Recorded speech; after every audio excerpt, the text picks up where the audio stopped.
Pella Mutual Insurance. We know rural Northeast Wisconsin.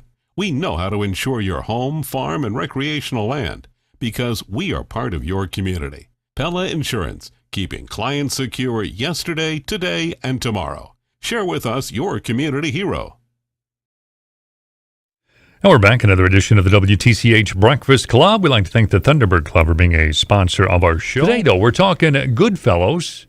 Yeah, Clintonville Goodfellows. I'm not sure if you've ever heard of the group or not. I have to admit, I got a little educated this past week about the organization. With that, we'd like to welcome to the microphone this morning. We've got the seats filled again. Steve Conrad is here. You're the president, correct, Steve? That's correct. All right. We got Mary Hintz with us. Correct. And you're the treasurer. That's me. I me. understand. Yeah. And Tracy Cernett with us. You are a member? Member, yep. Member.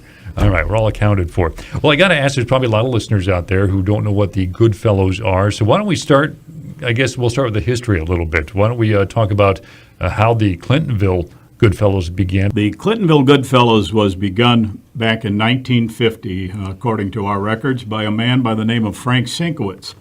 Well, Frank held the title of employment manager at the FWD Corporation. Frank saw a need in the Clintonville community and took it upon himself to come up with a program that would assist with needy individuals and families at Christmas time. Well, back in November of that year, Frank sent out questionnaires to the employees of the FWD asking if they could contribute money or considering donating material goods to help make the holidays a bit brighter for the less fortunate in our community. Well, as you can imagine, the response to that plea was overwhelming, and soon the word went around town, began to spread, and as a result, a lot of folks not even associated with the FWD Corporation began to contribute and offer their assistance in the worthwhile project that Frank had put together.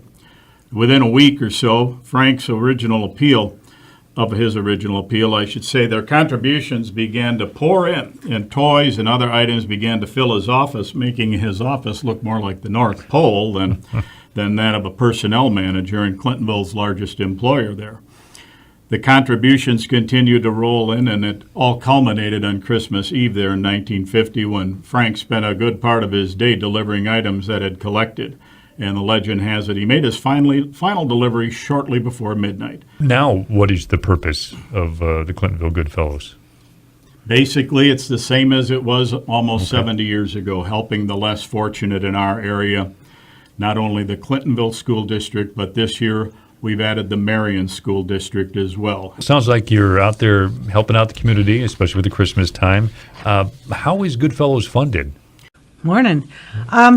We're funded by donations from every organization that's, church, schools do school drive, food drives, they do mitten drives, there's a lot of different organizations that give to us.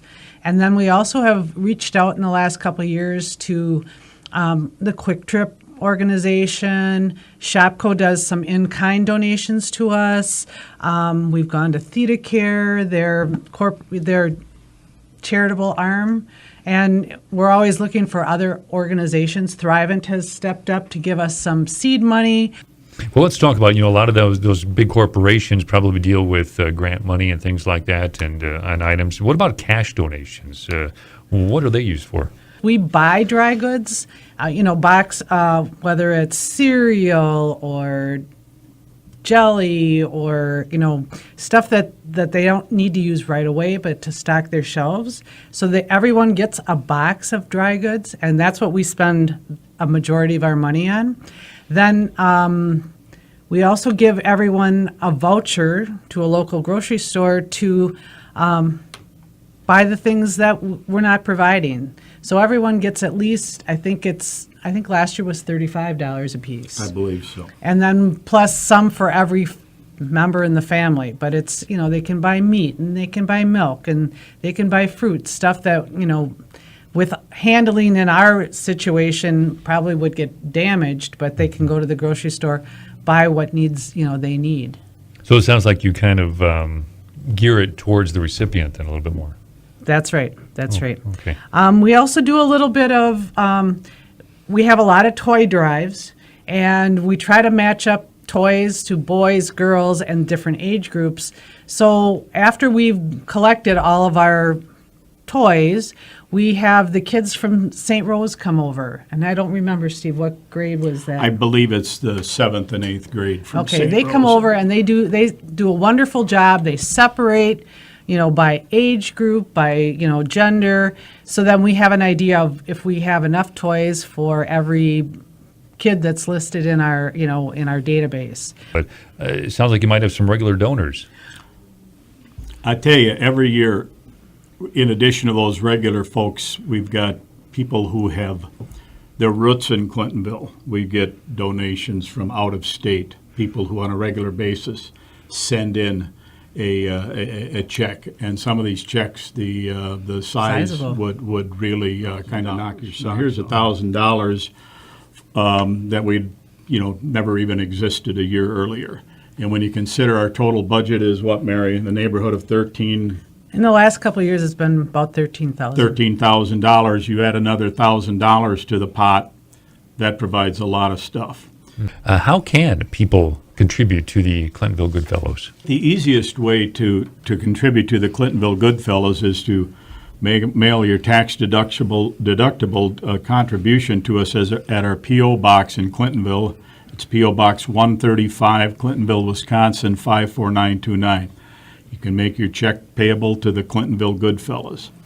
To donate other items, I would suggest this, like check with your local churches. I know my church, St. Martin there in Clintonville, the kids are going to be doing and assisting in a church-wide paper drive of paper products, toilet paper, Kleenex, things of that nature. So those local organizations may be doing something specific. Banks are a good place to check, things of that nature. But like I said, we live in a world where cash is king, and certainly the cash donations are always appreciated. We take applications from people. We have a list of volunteers that will take calls from people applying. We've left information for how to apply at the food pantry in Clintonville, at the senior nutrition site. It goes out with their Meals on Wheels. It also, I know we did in Marion as well, left it at places. And we've passed out information at the schools. Churches are made aware of it so that they can, sign somebody up. You don't have to sign up yourself. You can sign up your neighbor if you know your neighbor needs help. A lot of times you do have that pride issue that comes right, into effect. Exactly. Yeah. And so when you sign up, we're going to ask you to, and actually the sign-up process is over the phone or a message on Facebook for those of you that have Facebook. We ask them to provide the size of their family, the makeup of it, how many kids, what their ages are. If there's no kids, that you can still apply. We do need some income requirements, some employment requirements, but it's all pretty basic information. It's nothing really, we're going to real specific.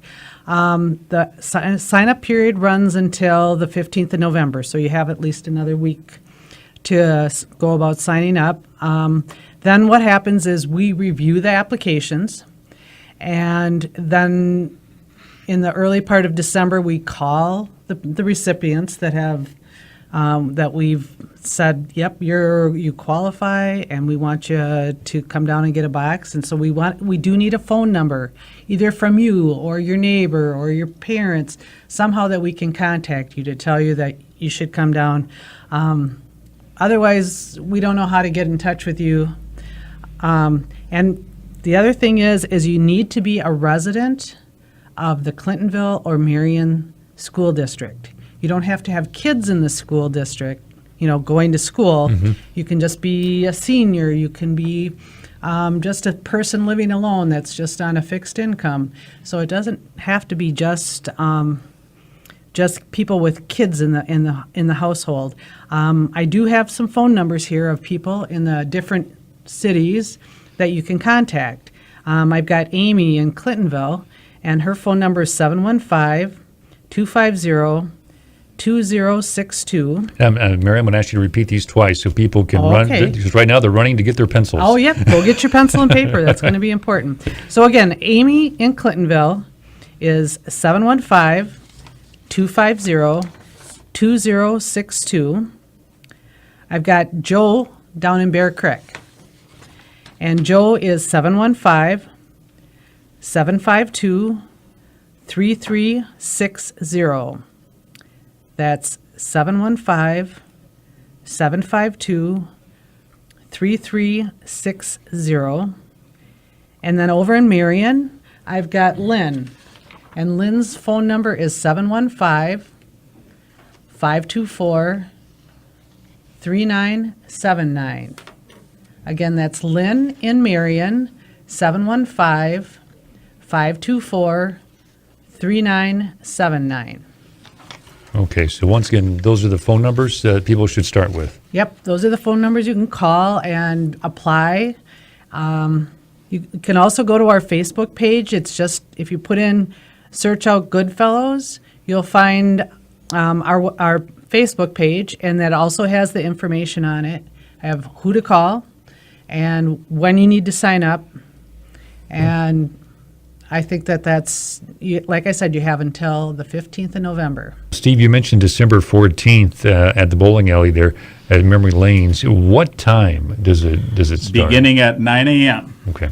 And we usually are out of there by about 11 a.m. So now with the addition of Marion this year, that may have to, we may have to stretch those hours a bit, but we would like you to show up there between those hours, So 9 to 11. So those that are partaking from Marion, they're going to also be going to the Clintonville location? Yes. Okay. Seems simple enough. We certainly know there's a need, not only Marion, not only Clintonville, but whatever community you happen to live in. I would encourage folks in Shawano to support the programs. I know when I walked in here this morning, I saw a box of Coats for Kids, a campaign that's a locally based campaign. I would encourage folks, wherever you're listening, seek out those programs in your community that do these good, vital things during this special time of the year, and support them as best you can. I've got 1 minute left. Tracy, I want to go to you real quick. Early in the program, we talked off air. There is a need in Clintonville. I mean, people don't realize the poverty level in Clintonville. When you look at statistics, and I think this has a lot to do with our rural communities, you're looking at anywhere from 50 to 65% of a poverty rate within our school districts, and that's why we have the free lunch programs and et cetera. And I think right now there's a need out there, and there's a need twofold. One, this is the time of the year where people now have electrical bills and heating bills, and perhaps they're having something change in their life, a divorce and et cetera. And then it's right around the holidays too, which makes things even harder. And so, the biggest thing is not just that we're helping these people, whether it's a child, a senior citizen, or an adult that's in need. It's that as a community, we continue to give of ourselves. And so it's a really twofold blessing, not only the recipients, but the people who step up to the plate and participate in these programs. This is what community is, and this is what the holiday season is. All right. I'm out of time. Thank you, Tracy. Thank you, Mary. Thank you, Steve.